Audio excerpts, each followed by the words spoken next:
Hola, entre punteros. Amigos, durante décadas la República Dominicana ha construido uno de los sectores empresariales más dinámicos de la región.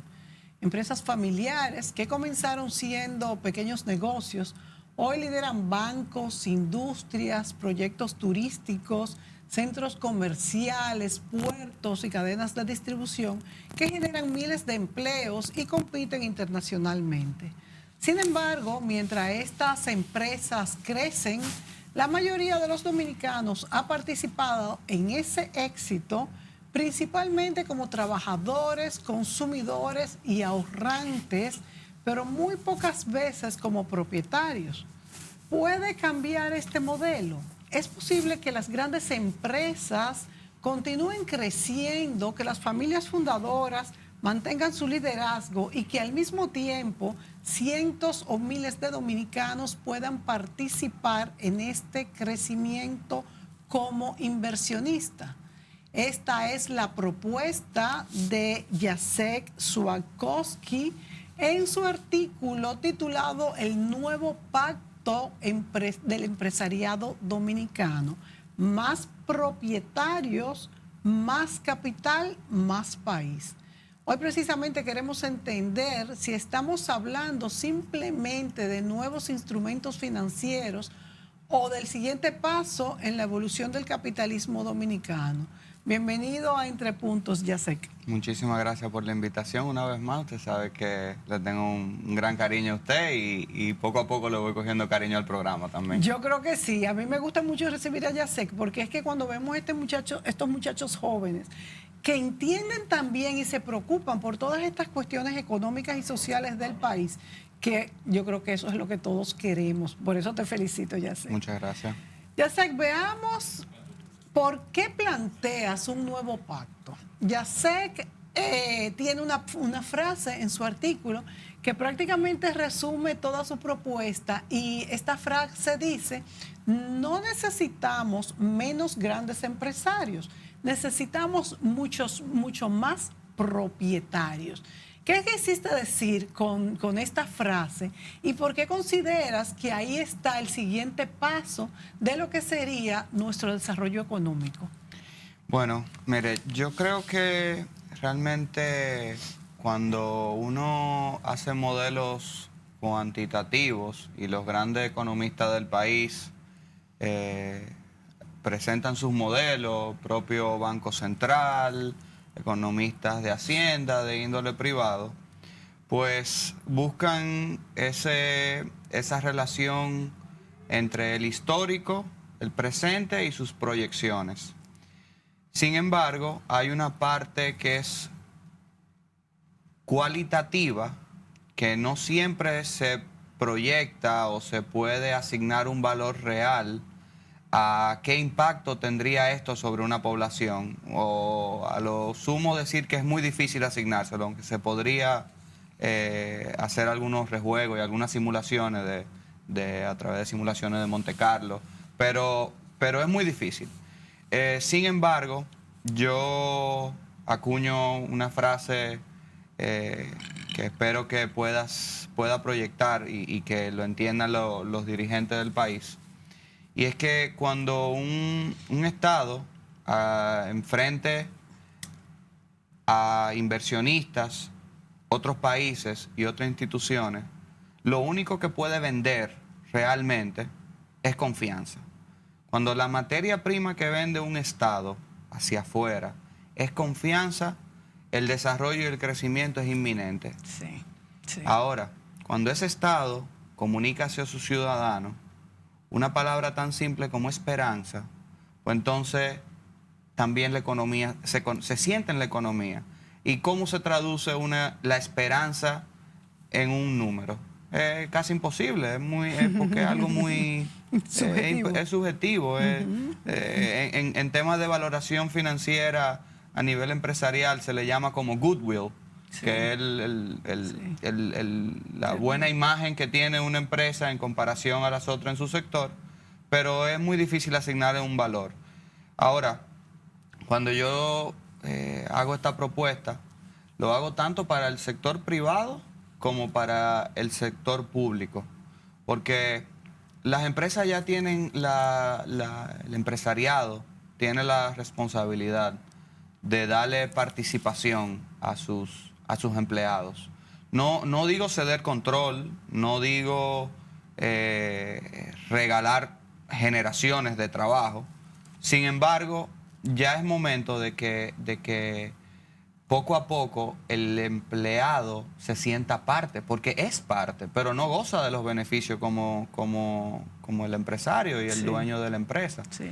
Pero a la misma vez el análisis se hace al sector público. ¿Por qué no todos los dominicanos podemos gozar de los beneficios que tiene Banreservas y sus filiales? ¿Por qué no podemos ser parte de los beneficios que tiene Punta Catalina? ¿Por qué no podemos ser parte de los beneficios que tienen las empresas de transmisión eléctrica, EGID, TED? Yo creo que ahí responde a esa esperanza, a ese factor de esperanza que uno dice, bueno, aunque sea con los 2.000 pesos que yo puedo hacer todos los meses, porque hay que poner un límite, porque si no los empresarios van a comprarlo también, o otras instituciones del Estado. Pero es momento de que todos nos sentamos parte de ese crecimiento, de esa esperanza de que te vamos a poder construir patrimonio. Incluso esto haría un vínculo entre esa empresa y el empleado o hasta del consumidor mucho más fuerte, que se sentiría como que esto ya también me pertenece a mí y esto ayudaría. Claro, profundiza el mercado en todos los aspectos. O sea, el consumidor dice, bueno, para yo comprárselo al que yo no invierto, pues mejor compro en el que invierto. El empresario puede decir, oye, para yo financiarme y coger un préstamo a una tasa, vamos a decir, a un 15%, oye, pero para eso hago una emisión pública que me va a salir gratis. Y al mismo tiempo el dominicano común que ni consume la marca ni es empleado dice, oye, yo acabo de ver como una empresa que está auditada, que promueve unos valores que yo me identifico y que tiene un crecimiento y una trayectoria de 100 años, bueno, pues yo quiero invertir 2.000 pesos y al final del año invertir 2.000 pesos todos los meses y ver cuánto me crece, que será más que un certificado financiero. Entonces una respuesta es clave realmente para nosotros poder seguir creciendo. Y fijémonos que lo que tú propones es algo muy a tiempo, quizás en la época que vivimos, porque es parte de un desarrollo económico, vamos a decir capitalista, pero al mismo tiempo dándole participación a otros sin perder el control, como tú muy bien dices. Habría que ver de qué manera se podría hacer, porque hay empresas que bueno, tú inclusive pones varios ejemplos, como Pasteurizadora Rica, Banco Promérica, pusiste 4 ejemplos. Sí. También hay otros ejemplos, como por ejemplo el Banco Popular, el Banco BHD, que el Banco BHD le ha dado, creo que el Popular también, no estoy segura, le ha dado participación a algunos empleados según la antigüedad. Sí. ¿Cómo sería y cuáles serían las formas de hacer esto? También hay que lo han hecho a través de fideicomiso o a través de acciones preferentes. Explícanos un poco por qué ahora y a través de qué mecanismo podría esto llevarse a cabo, Yasek. Mire, mecanismos hay muchos. La realidad es que ya hay precedentes, que es lo más importante. Ya el tiempo está y el tiempo llegó. Tenemos César Iglesias, que hizo una emisión común, entre comillas, porque gran parte de esa colocación, quienes hicieron la compra, pues fue los fondos de pensiones, muy estratégicamente y muy inteligentemente. Pero eso puede motivar a otras empresas a hacer lo mismo, como se da en el escenario al sol de hoy. Leche Rica o Pasteurizadora Rica lo hizo a través de garantías sobre sus acciones. Tú tienes un instrumento que simula la rentabilidad de las acciones, sin embargo, tú no tienes acciones. Pero tu garantía a tu compra son las acciones de la propia... Pero no fue fideicomiso, es como funcionan los ETF entonces. Similar, es como responde a las acciones, pero no son las acciones. Sin ser dueño de las acciones. Sin ser dueño de las acciones, correcto. Sí. Promérica hizo unas acciones preferentes que, para que entiendan, quiere decir que el primero que se le paga es a ellos. Sí. Y el otro ejemplo fue la Grupo Ramos con el Multiplaza de Higüey y de la Romana, donde ellos son el 70% de los inquilinos de ese fideicomiso, pero también promueve esta vamos a decir, capitalismo colaborativo, en el cual realmente sí, se podría llamar de esta manera. Nos profundiza en el mercado de valores, es la herramienta para nosotros poder alcanzar el grado de inversión, que es lo que yo aspiro a poder a promover, ayudar, colaborar. De hecho, a mí me llamó mucho la atención y es algo que me gustaría que hiciéramos conciencia de que yo creo que todos lo sabemos, pero una cosa es saberlo y otra cosa es hacer conciencia sobre que la verdadera brecha no está en lo que tú ganas, o sea, en tus ingresos, sino en tu patrimonio. Entonces, primero que tú expliques bien cómo consideras que esta diferencia de por qué esto provoca la desigualdad, porque señores, una persona puede ganar todo el dinero del mundo, pero si no ahorra y no le invierte en algo que le vaya a producir después, es igualito a que ganara mucho menos. Entonces, explica un poco este concepto. Mira, yo creo que el dominicano realmente no tiene para ahorrar. No y mucho menos para invertir. Cada día el sueldo no acompaña la canasta básica y se dificulta realmente construir patrimonio. Que patrimonio no es más que dinero o activos que tú lo estás ahorrando o invirtiendo. En este caso, el poco dinero que tienen los dominicanos disponible para cosas discrecionales o para inversiones es muy pequeño. Sin embargo, somos muchos dominicanos. Entonces, que yo estoy totalmente seguro que si nos dan la oportunidad de participar de forma accionaria, con votación, con voz, en empresas tanto públicas como privadas, sí. No solamente a nivel privado crea un apego, una correlación directa con las marcas y con los grupos, pero a nivel público genera un amor patrio, porque tú también participas en los beneficios que dan, sí, que dan esas empresas. Y da algo muy importante que todavía más difícil de cuantificar, que ese valor que se le puede asignar a la esperanza que eso promueve, y es que el hecho de tener una emisión pública conlleva una cantidad de auditorías y de controles que ayuda a gestionar, sí, los activos. Sí. Entonces, imagínense que las empresas del Estado pues estén a vista pública de todos los dominicanos porque invierten en ella. Entonces la corrupción se vería reducida automáticamente. ¿Y tú no crees que esto, en vez de un plus, va a ser un impedimento por eso mismo que tú acabas de decir? No, porque el control se mantiene, vamos a decir, 90-10. Y el que es dueño del 90, pues acciona sobre el otro 10. Ahora, el ojo público, que independientemente... Sí, pero van a querer exponerlo al ojo público. Es que ya está. Sí, ya está. Ya está. Las empresas, sí, estatales todas tienen, sí, que publicar verdad, todo lo que hacen, sus compras, sus ventas, sus contrataciones, sus cambios. O sea, todo tiene que ser público. Entonces, ahora, ¿qué restringe eso? De que la discrecionalidad del político o del ministro en turno pueda cambiar el trayecto de una gestión que viene con una auditoría que no la va a poder comprar porque tiene otros controles que acompañan. Entonces, sí, yo creo que es clave. Yo creo que es clave. La verdad es que tú planteas en ese artículo tan interesante cómo el dominicano pasa su vida entera trabajando. Muchísima gente, bueno, ahora es más común que los jóvenes salten de un empleo a otro, y ahora hay mucha movilidad de empleo. Pero antes yo me acuerdo que los padres de nosotros trabajaron durante toda su vida generalmente en una misma empresa y se cambiaba poco y terminaban, el que no ahorraba, terminaba su vida laboral sin patrimonio.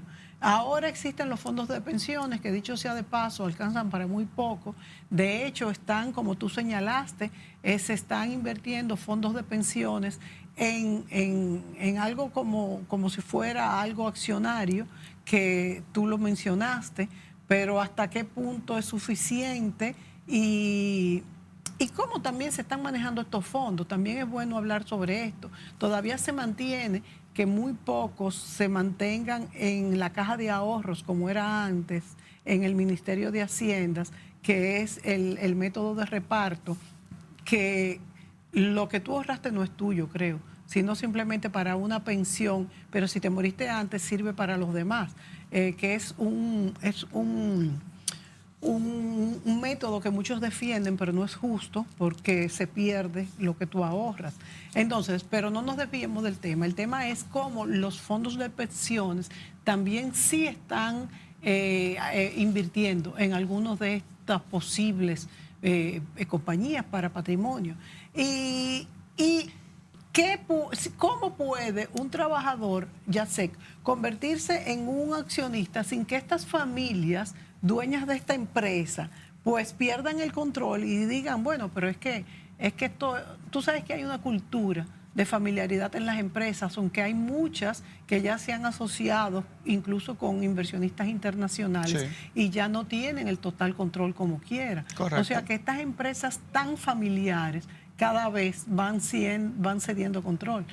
Mire, definitivamente no se va a poder, todas no van a querer participar y todas no van a querer participar en la misma medida. Ahora, con una respuesta del Estado, donde estas empresas entiendan que la participación ciudadana lo que promueve es sencillamente una conexión más directa y al mismo tiempo un financiamiento a muy bajo costo, porque ahí está la Superintendencia de Valores, sí, y te va a comprar el 50%. Es que le conviene por todas partes. ¿Qué podría ser que no le convenga, en teoría? Que, bueno, que tú vas a tener más personas participando en las asambleas, y bueno, pero con un porcentaje pequeño no tienen voz ni voto. No, o sea que no importa. No importa, realmente no importa.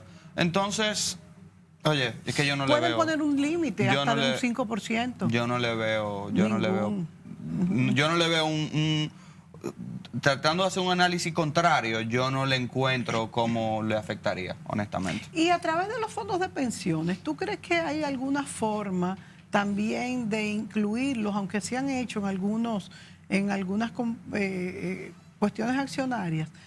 ¿Tú crees que hay alguna forma de que los trabajadores se sientan parte o ya sería no sería directo la conexión? No sería directo ahí en ese caso, según mi opinión. Y no se crearía lo que es esta fidelización. Lo que pasa es que los fondos de pensiones, o sea, los fondos de pensiones sí pueden emitir acciones para que el que quiere invertir pues participe, pero no directamente a los activos gestionados, porque ya los activos gestionados de los fondos de pensiones están invertidos. Ah, claro. Ahora, claro, en lo que ellos, sí, en la rentabilidad, pues sí se puede acceder. Sí. Ahora, por mandato y por políticas internas, tanto la CIPEN como los fondos de pensiones tienen ciertos límites de exposición, tanto por instrumento como por institución, que por eso se presentó la oportunidad de hacer la inversión en César Iglesias, sí, porque había un excedente de liquidez que ya sobrepasaba los límites de control interno de diversificación de riesgo según instrumentos o participantes. Que dicho sea de paso, fue muy mala inversión. Yo no diría que fue mala inversión, porque cuando pensamos creo que es un 2% del valor total de la inversión, y pensar que es una inversión que está analizada para hacer un retiro eventual a 30 años y que representa un margen muy pequeño de riesgo, Me parece que no fue una mala inversión como estrategia general. Ahora, que la valorización en la que se hizo, el precio estaba un poco alto, según mi criterio personal. Ahí hubo muchas empresas de auditoría, yo creo que estaba un 20, un 30% por encima. Wow. Pero ahora sí, es bastante. Pero ahora mismo está a buen precio para comprar. Sí. Ahora, si fuera ahora con el precio de hoy, yo la compro. ¿Tú crees? Porque tenía muchos pasivos. Sí, no, tiene muchísimos pasivos, pero también tiene muchos activos. Sí. Es una empresa que está organizada financieramente, está bien verticalizada. Ellos mismos se suplen sus propias cosas. Lo que pasa es que es muy difícil que una empresa así se mantenga, vamos a decir, con el mismo nivel de crecimiento que tuvo los otros años ya en esta, porque ya está muy expandida. Pero bajo un buen equipo y una buena gestión, esa empresa puede seguir creciendo sin ningún problema, sobre todo mirándolo a que como se hacen estos análisis, sobre todo para fondos de pensiones, que mínimo 10, 15 años. Entonces sí, sigue siendo una buena inversión, ¿Cómo tendría que evolucionar la superintendencia de valores para esto que tú propones, ya sé? Ya que creo que todavía la única en bolsa es César Iglesias. A nivel así como transable diariamente, sí. Sí. Como la única que tiene ese nivel ¿Y cuál es la que está en estudio ahora mismo? Hay una. Wow. Creo que hay una en estudio, pero que no se ha decidido, o quizás ya no está, no sé, pero que se trató. Pero yo creo que ha sido muy lenta la evolución de este mercado accionario. Después de César Iglesias yo creía que iban a venir varias otras. Sí, la realidad es que nosotros estamos en un punto, vamos a decir, maduros de instrumentos, pero muy verde de comprensión. O sea, tenemos muchos instrumentos, tenemos fideicomiso, tenemos fideicomiso inmobiliario, fideicomiso cerrado, en peso, en dólares, líquido, mediano, largo plazo, todos los sabores que uno quiera. Sí. Público, privado, o sea, los instrumentos los tenemos. El tema es que la comprensión no ha llegado, y parte de lo que promueve esto también es que es un mecanismo de educación. Y fácil. Es un mecanismo de educación muy fácil, porque si yo te digo, invierte aquí 2.000 pesos en Grupos Ramos. Donde tú estás trabajando. Tú lo entiendes, además. Tú lo entiendes. Mira, es un instrumento de educación más allá de lo que uno creyera. Es impresionante. Porque después que tú lo hagas incluso donde tú estás trabajando, que vas a preferir seguir haciéndolo donde estás trabajando, porque incluso tú tienes el término de ¿cómo es que tú dices? Trabajadores propietarios. Claro. Que es un término muy interesante. Claro. Porque es como dicen que uno ama lo que conoce, pues tú confías en lo que tú conoces también. Claro. Entonces yo creo que sería... No, y el principio principal de Warren Buffett es invierte en lo que tú conoces. Entonces, y así eso es así. Lo que tú no conoces, las entrañas de un negocio, tú no puedes predecir ni valorizar. Claro. Entonces, es mejor una compañía buena comprada a un precio caro, que ese sería el ejemplo de César Iglesias, que una empresa mala comprada a un precio barato, porque no deja de ser una empresa mala. Por supuesto, es mejor. El Estado, tú has incluido en estas compras lo que podrían ser empresas del Estado.